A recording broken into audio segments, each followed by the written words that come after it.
আসলে বিয়ে কেন করে? একটা কাগজে সই করলেই কি জীবন বদলে যায়? নাকি বিয়ের মাধ্যমে আছে এমন কিছু যা না থাকলে জীবন অসম্পূর্ণ থেকে যায়?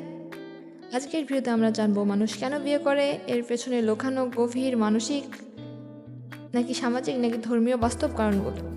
এমন কিছু পয়েন্ট জানবো আজ যা শুনে হয়তো তুমিও বলবে, আরে এটা তো আমি আগে কখনো ভাবিনি।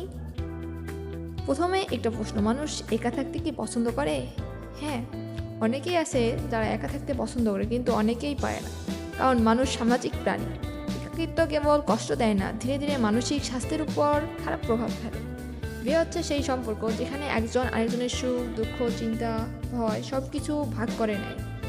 এটা একটা সংগীতা যেখানে জীবনটা কমে না, বরং বড় হয়, দ্বিগুণ হয় সাহস শক্তি আর ভালোবাসা। ইসলাম ধর্মে বিয়ে এক পবিত্র ইবাদত। পবিত্র কোরআনে বলা হয়েছে, তোমার জন্য তিনি তোমাদের মধ্য থেকে জীবনসঙ্গী সৃষ্টি করেছেন যাতে তোমরা শান্তি পাও। সূরা আর রূহ আয়াত নাম্বার 21। অর্থাৎ বিয়ের উদ্দেশ্য শুধু শারীরিক নয়, বরং মানসিক শান্তি, পারস্পরিক সহানুভূতিশীল ও ভালোবাসা দয়া। হিন্দুদের ধর্ম বলা হয় বিয়ে হলো দুই আত্মার মিলন। সব ধর্মেই বিয়েকে সম্মানজনক এবং জীবনের গুরুত্বপূর্ণ ধাপ হিসেবে দেখা হয়। আমাদের সমাজে বিয়ে হচ্ছে সম্মানিতভাবে একটি সম্পর্ক গড়ে তোলার পথ। বিয়ে ছাড়া অনেক কিছুই সমাজে গ্রহণযোগ্য নয়, যেমন একসাথে থাকা, সন্তান নেওয়া ইত্যাদি। বিয়ে মানুষকে সামাজিকভাবে পরিচিত করে, দায়িত্বশীল করে তোলে এবং একটি নির্দিষ্ট কাঠামোর মধ্যে জীবন পরিচালনার সুযোগ দেয়। এই কাঠামো পরিবার, আত্মীয় স্বজন সবাই মেনে চলে। আর মেয়েদের জন্য তো বিয়ের মাধ্যমে একটা নির্ভরশীলতার জগৎ তৈরি হয়, যেখানে সে নিজেকে নিরাপদ ও মূল্যবান মনে করতে পারে। সন্তান লালন শুধু জৈবিক বিষয় নয়, এটা মানসিক, সামাজিক, নৈতিক এবং শিক্ষার একটি বড় দায়িত্ব।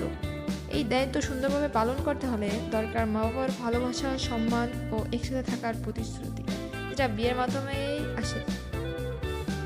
সন্তান যেন সঠিক শিক্ষা পায়, ভালো পরিবেশে বড় হয়, তার জন্য একটি সুন্দর পরিবার দরকার। আর তার মূল হচ্ছে একটি সুন্দর বৈবাহিক সম্পর্ক।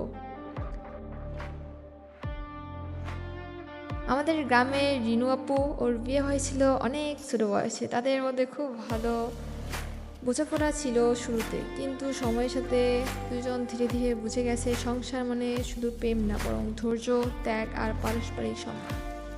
আজ তারা দুই সন্তানের বাবা মা, এবং এখন তারা একে অপরকে ছাড়া এক মুহূর্ত কল্পনা করতে পারেন। এই গল্পটা আমাদের শেখায় বিয়ের সম্পর্ক গড়ে ওঠে সময় দিয়ে, সম্মান দিয়ে, ভালোবাসা দিয়ে।